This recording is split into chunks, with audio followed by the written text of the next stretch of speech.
সরকারকে বিব্রত করতে চায় এরকম কিছু মহল তো আছেই।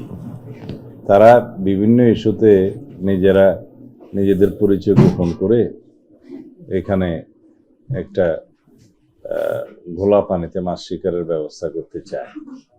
সেটা দৃশ্যমান হয়েছে।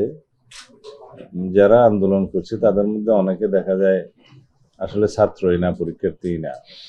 তো যারা তাদের দাবি সম্পর্কে শিক্ষামন্ত্রীকে জানিয়েছে, সরকারকে জানিয়েছে, এই বিষয়ে শিক্ষা মন্ত্রণালয় তাদের অবস্থান পরিষ্কার করেছে যে দুর্যোগপূর্ণ আবহাওয়ার কারণে কোনো শিক্ষার্থী যদি পরীক্ষায় অংশগ্রহণ না করে বা করতে ব্যর্থ হয়, তাদেরকে আবার পরীক্ষা দেওয়ার সুযোগ দেওয়া হবে। চট্টগ্রাম শিক্ষা বোর্ডের যে পরীক্ষাগুলো স্থগিত আছে 4-5টা জেলায়, যখন তাদের পরীক্ষা নেওয়া হবে তখন সেই একই প্রশ্নপত্রে তাদের পরীক্ষা দেওয়ার সুযোগ দেওয়া হবে। আর 2টা প্রশ্ন সম্ভবত ফিজিক্সের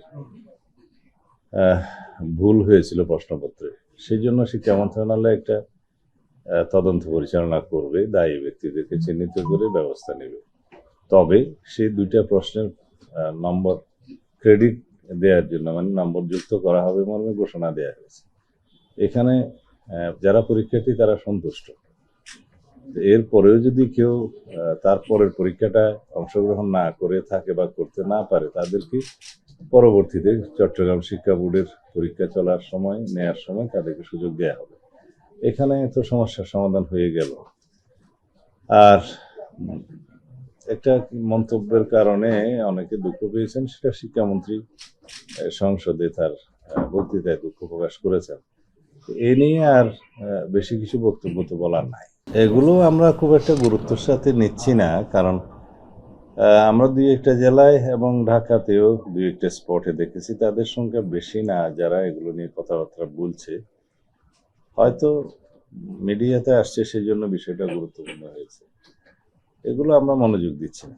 2-1টা জায়গায় হয়েছে কারণ এই ট্রেন্ডটা ইন্টারিম গভর্নমেন্টের সময় দেখা গিয়েছে যে সচিবালয়ে ঢুকে গিয়ে পরীক্ষা স্থগিত করা বা বিনা পরীক্ষায় পাশের ঘোষণা নেওয়া, এই সমস্ত একটা অপকালচার তখন দেখা গিয়েছে, যেগুলোকে তারা হয়তো নিয়ন্ত্রণ করতে পারেনি, যার কারণে তারা এখনো সেই টেন্ডেন্সিটা বহাল রেখেছে। তবে তাতে করে আমরা শিক্ষার মান ক্ষুণ্ণ হোক এরকম কোনো বিষয়ে আমরা অ্যালাউ করব না, কারণ আমরা নকলমুক্ত পরিবেশে পরীক্ষা নিতে চাই এবং বাংলাদেশের যে শিক্ষার মান সেটা অনেক নিচে নেমে গিয়েছিল, সেটাকে আমরা পুনরুদ্ধার করে জাতীয়ভাবে আমরা একটা শিক্ষিত শক্তিশালী জাতি গঠন করতে চাই। সবাই জানেন, আপনারা কোনো দেশের শিক্ষা ব্যবস্থা যদি ধ্বংসপ্রাপ্ত হয় সেই জাতির কোনো ভবিষ্যৎ নাই। তো যেটা আমরা আগে লক্ষ্য করেছি যে ঢালাওভাবে গোল্ডেন জিপিএ 5 নাকি ইত্যাদি ঢালাওভাবে অটো পাস, তারপরে পরীক্ষায় নম্বর বাড়িয়ে দেওয়া ইত্যাদির প্রচলন আওয়ামী ফ্যাসিবাদের সময় একটা অপকালচার সৃষ্টি হয়ে গেছিল। তো তাতে করে আমাদের শিক্ষার মান অনেক নিচে নেমে গেছে।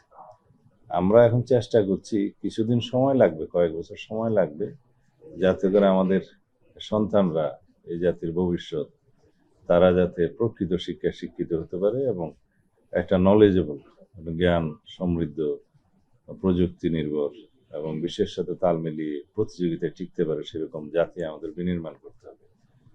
সেই বিষয়ে আমরা আপোষহীন। এগুলা কিছু ডিসইনফরমেশন, প্রকৃত ঘটনা, তথ্য, ছবি, ভিডিও আপনাদের সামনে আছে। এগুলো বিভিন্ন সোশ্যাল মিডিয়াতে উত্তেজনা সৃষ্টি করার জন্য কেউ কেউ হয়তো ব্যবহার করছে। পিছনে যেই থাকুক, সামনে তো আমরা আছি।